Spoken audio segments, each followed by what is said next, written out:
Neil Morrison here again with Stop Foreclosure Institute of Sacramento and BuySacramentoProperties.com. Today's topic is who pays the closing costs in a Sacramento short sale. So you may be wondering why in a sales contract it says that the seller is actually to pay certain closing costs, but yet the bank seems to cover these costs. So here's how it works. Sales contract has certain clauses that say seller to pay title, seller to pay escrow, transfer tax, and so on. So why does the bank actually pay for the closing costs if it actually says the seller is to pay it? Guys, in a traditional real estate process, that is again a non-short sale process, certain costs are normally going to be paid for by the seller, and the other costs are going to be covered by the buyer.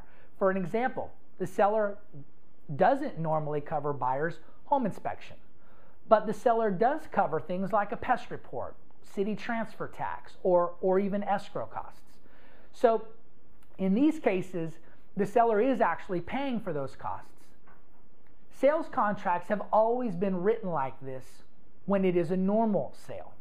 On the other hand, when it's a short sale, the costs that are to be paid for by the seller in the contract and the HUD-1 are actually going to be paid for by the seller's lender.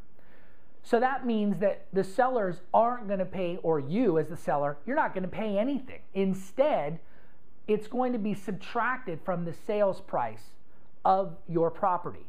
And the short sale lender gets the net proceeds after all of these expenses are paid. So let me give you an example. Say your sale price of your property is $100,000. All your closing costs, it's going to be your title, your escrow, the real estate fees, back taxes, and so forth. Say they add up to a total of $9,000. So the net proceeds that are going to go to your lender is $91,000. So the short sale lender is actually paying these costs by simply accepting a lower amount, and that's why it's called a short sale. So the lender is getting paid less than what is owed on the loan.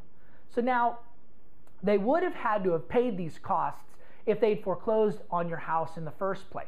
If you think about it, if they had foreclosed, took the property back, they would have had to pay all those expenses, plus the attorney fees, the back taxes, and then they're still going to have to list it with a realtor anyway. So you guys, if the numbers make sense to the lender, they will approve the short sale because they'd much rather pay those expenses now through a short sale process than to have to pay much more later when they foreclose on it.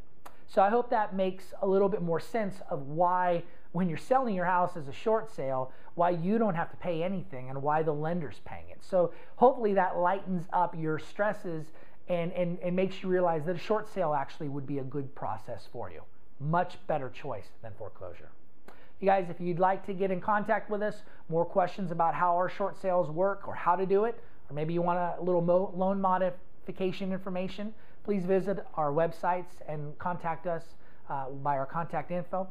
You guys can catch us at the end of this video as well with all of our contact stuff. So, guys, thanks for watching this video, and we'll see you guys next time. Thanks. Bye.